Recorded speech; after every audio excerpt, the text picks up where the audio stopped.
Selanjutnya kita mau ngebahas tentang materi termokimia part 2 dan 3. Nah, di sini nanti akan dijadikan satu karena materinya tidak terlalu banyak. Yang pertama, kita mau ngebahas tentang perubahan entalpi standar atau delta H derajat. Nah, yang pertama ada perubahan entalpi pembentukan standar disingkat sebagai delta HF. Nah, ini pengertiannya itu adalah perubahan entalpi yang menyertai pembentukan satu mol senyawa dari unsur-unsur pada keadaan standar. Nah, maksud dari pembentukan itu bisa dilihat di persamaan reaksinya nih. Jadi di sini ada N2 setengah N2 dengan 3/2H2 itu membentuk NH3 dengan delta HF min 46,1 kJ per mol. Nah, yang selanjutnya itu ada perubahan entalpi pembakaran standar atau delta HC. Secara pengertian itu adalah perubahan entalpi yang menyertai reaksi pembakaran sempurna satu mol zat pada keadaan standar. Nah, ciri dari pembakaran itu adalah ditambahkan dengan O2. Jadi, suatu unsur ditambah O2 nanti membentuk apa misalkan MgO. Nah, ini tuh ketika ada suatu reaksi dengan ditambahkan O2 itu termasuk ke dalam pembakaran. Nah, lalu yang ketiga adalah perubahan entalpi penguraian standar atau delta HD, yaitu adalah perubahan entalpi yang menyertai penguraian satu mol senyawa menjadi unsur-unsurnya pada keadaan standar. Perubahan entalpi pada penguraian itu kebalikan dari perubahan entalpi pembentukan sesuai hukum Laplace. Nah, ini contoh reaksinya. Jadi ada suatu bentuk senyawa diuraikan menjadi beberapa zat seperti itu. Dengan delta HD sekian. Nah, kurang lebih itu ada 3, berarti ada 3 perubahan entalpi standar, entalpi pembentukan, pembakaran, dan penguraian. Ingat, kalau misalkan pembakaran itu ditambah O2. Oke. Selanjutnya, part 3.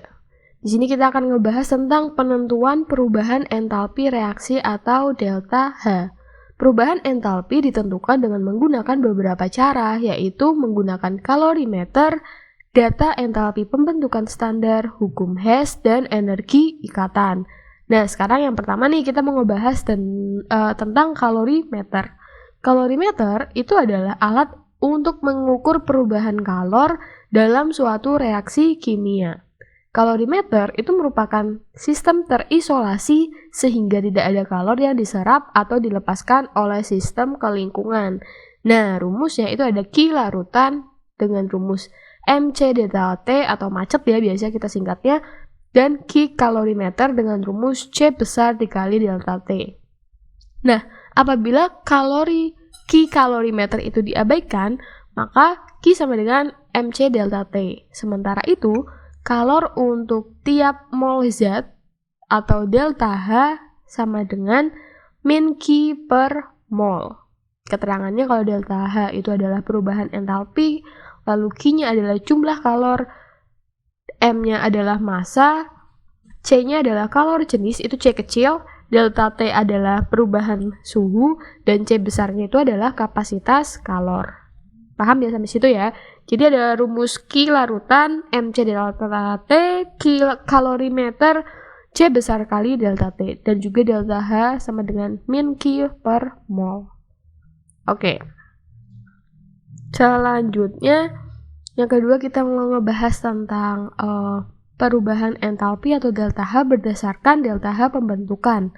Rumusnya itu adalah delta H sama dengan jumlah delta H F produk dikurangi delta HF per reaksi. Nah, di sini adalah perubahan entalpi standar dari beberapa zat. Bisa kita lihat, biasanya kalau di soal tuh dikasih tahu, jadi nggak perlu dihafal nih yang kayak gini-gini. Oke, kurang lebih nanti seperti ini tergantung jadi reaksinya itu seperti apa. Selanjutnya, penentuan perubahan entalpi atau delta H berdasarkan hukum Hess. Oke, jadi perubahan entalpi keseluruhan reaksi itu adalah jumlah perubahan entalpi dari setiap tahap reaksi. Perhatikan diagram reaksi pembentukan gas nitrogen dan dioksida berikut. Di sini ada C plus O2, ini tahap satunya ke bawah nih. Membentuk CO plus setengah O2. Selanjutnya diteruskan sehingga menjadi CO2. Jadi ada tahap 1, tahap 2, lalu tahap 3-nya dari sini langsung ke sini. Nah, maka perubahan entalpi delta H tahap 3 itu sama dengan jumlah perubahan entalpi tahap 1 ditambah tahap 2. Jadi kalau ini langsung ke sini, misalkan delta H-nya berapa? Delta H-nya X ya. Nah, kalau misalkan dari sini ke sini, itu kan berarti delta H1 ditambah delta H2 sama dengan delta H3. Jadi harus sama ini tambah ini, itu sama dengan ini ke sini, gitu. Penentuan perubahan entalpi sesuai dengan hukum Hess. Yang pertama, jika suatu reaksi dinyatakan sebagai penjumlahan aljabar, kalor reaksi juga merupakan penjumlahan aljabar dari kalor yang menyertai reaksi tersebut. Lalu yang kedua, kalor reaksi yang dilepaskan atau diserap tidak bergantung jalannya reaksi, tetapi bergantung pada kondisi zat-zat yang bereaksi dan zat-zat hasil reaksi. Nah, lalu yang keempat, penentuan perubahan entalpi berdasarkan energi ikatan. Energi ikatan itu adalah energi yang diperlukan untuk memutuskan ikatan kimia dalam 1 mol senyawa berwujud gas menjadi atom-atom penyusunnya pada keadaan standar.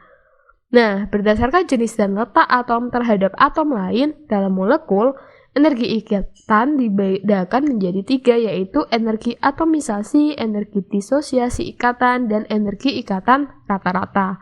Nah, di sini kita akan ngebahas yang pertama, energi atomisasi.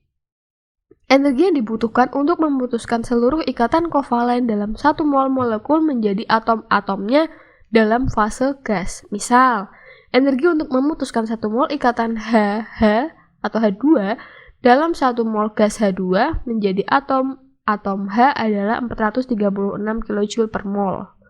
H2 dipisahkan menjadi H2, kemudian ini membentuk 2H dengan hanya itu adalah 436 kJ per mol. Kalau energi disosiasi, energi yang diperlukan untuk memutuskan satu ikatan dalam 1 mol senyawa pada fase gas. Energi disosiasi dilambangkan dengan D. Energi disosiasi untuk memutuskan satu ikatan C strip H dari senyawa metana dapat ditentukan menggunakan data pembentukan entalpi standar. Ini contohnya. Lalu, yang biasa kita gunakan di soal itu adalah energi ikatan rata-rata atau D, delta H sama dengan jumlah D, energi pemutusan ikatan per reaksi dikurangi jumlah D energi penggabungan ikatan produk. Lalu yang kelima, perubahan entalpi pembakaran bahan bakar. Jadi pembakaran itu terbagi menjadi 2, ada yang sempurna dan tidak sempurna. Ketika dia sempurna, itu akan menghasilkan CO2 dan H2O. Kalau misalkan dia nggak sempurna, itu menghasilkan CO, C, dan H2O. Kurang lebih seperti itu. Nanti untuk latihan soalnya bisa kalian lihat pembahasannya di part selanjutnya. Atau kalau misalkan kalian penasaran dengan latihan soal lainnya, kalian bisa klik di sini. Nah, ini untuk latihan soal yang pertama, di sini disertai pembahasan ya. Nanti juga ada PDF-nya di sekitar sini. Nanti kalian bisa download. Oke, sekian. Terima kasih.